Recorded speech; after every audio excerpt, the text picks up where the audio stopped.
Hi everyone, my name is Samantha and I'm with Empower Multimedia. We post content regarding business, academia, and entrepreneurship. Remember, if you ever need help with starting or growing your business, click the link in the description for a free 15-minute consultation. Today we will be covering the Payment Protection Program update. Just as a reminder, this video is strictly informational and not advice.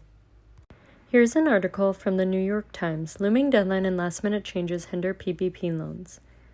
The latest version of the Paycheck Protection Program appeared to be a victory for the most vulnerable small businesses, offering more generous relief to companies like solo ventures that were eligible for only tiny loans, or none at all.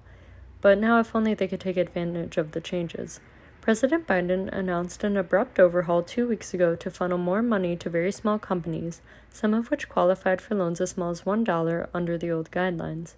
But the Small Business Administration updated its system only on Friday, and with just 3 weeks before the program is set to expire, some lenders say there just isn't enough time to adapt to the changes. The result has been gridlock and uncertainty that has left tens of thousands of self-employed people frantic to find lenders willing to issue the more generous loans before the program ends on March 31st. JP Morgan Chase, the program's largest lender this year in terms of dollars disbursed, doesn't plan to act on the new loan formula before it stops accepting applications on March 19th.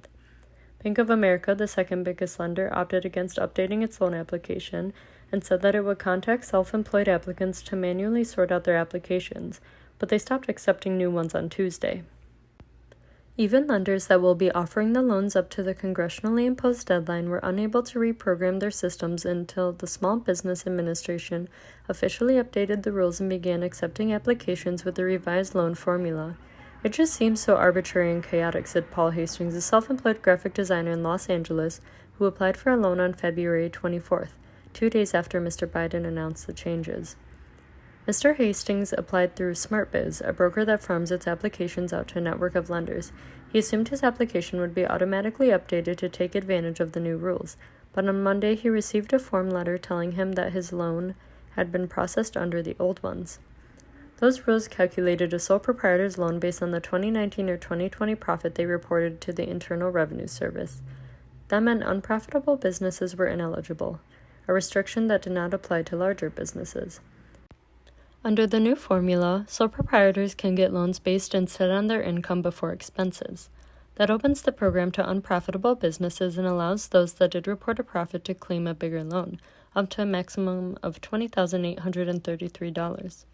The letter gave Mr. Hastings two choices: take the offered loan for an amount thousands of dollars less than he would get under the new rules, or cancel his application and start over. But if he did that, the letter warned, he risked not getting any loan at all before the deadline. Mr. Hastings ultimately didn't have to choose.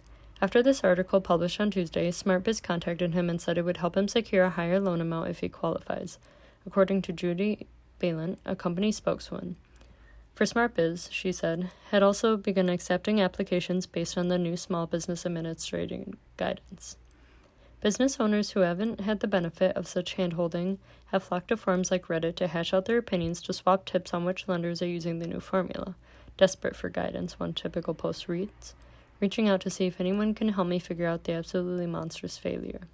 The disarray is compounded by the other major change Mr. Biden announced last month, a 14-day window, which ended Tuesday, during which the Small Business Administration would accept applications only from companies with fewer than 20 employees. The intent was to get aid to needy businesses, especially those run by women and minorities. The vast majority of those businesses are sole proprietorships that would benefit from the new formula, and many rushed to take advantage of the priority period. But the nearly 2-week delay for the more generous rules put lenders in a tough spot. They could pause applications from sole proprietors, creating a backlog they would later have to unravel, or they could approve applications under the previous formula, which would result in smaller loans for their customers.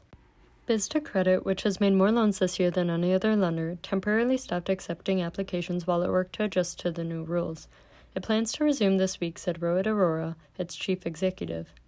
Other large lenders, including Cross River Bank and Customers Bank, which rounds out the program's top 5 lenders, said they had begun processing loans on Monday using the new formula.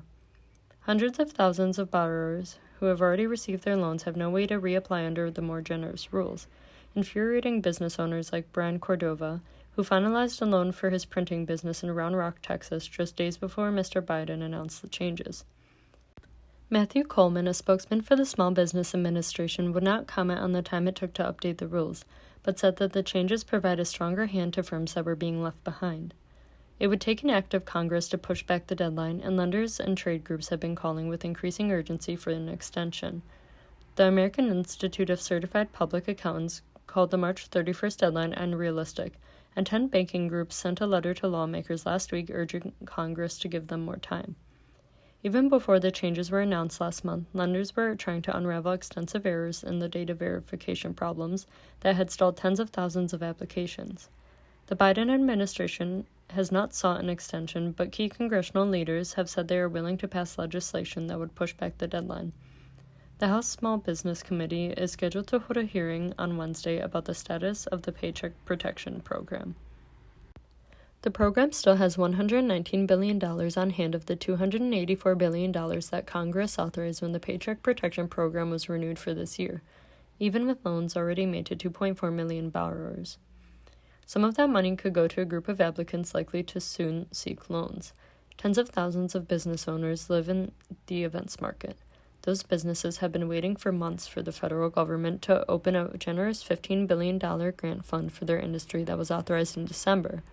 But the money will not start flowing until April at the earliest, according to Mr. Coleman, the Small Business Administration spokesman. Businesses have been barred from taking one of those grants if they also took a Paycheck Protection Program loan this year, but the $1.9 trillion relief bill that passed the Senate on Saturday would remove that restriction and count the loan towards any grant that the business receives later. The bill is now before the House and is likely to be finalized by Mr. Biden this week. This concludes the video. Make sure you check back with Empower Multimedia for all of your business, academia, and entrepreneurship concerns. Remember, if you ever need help with starting and growing your business, click the link in the description for a free 15-minute consultation. If you have any questions, comments, or video recommendations, please comment below. Also remember to like and subscribe.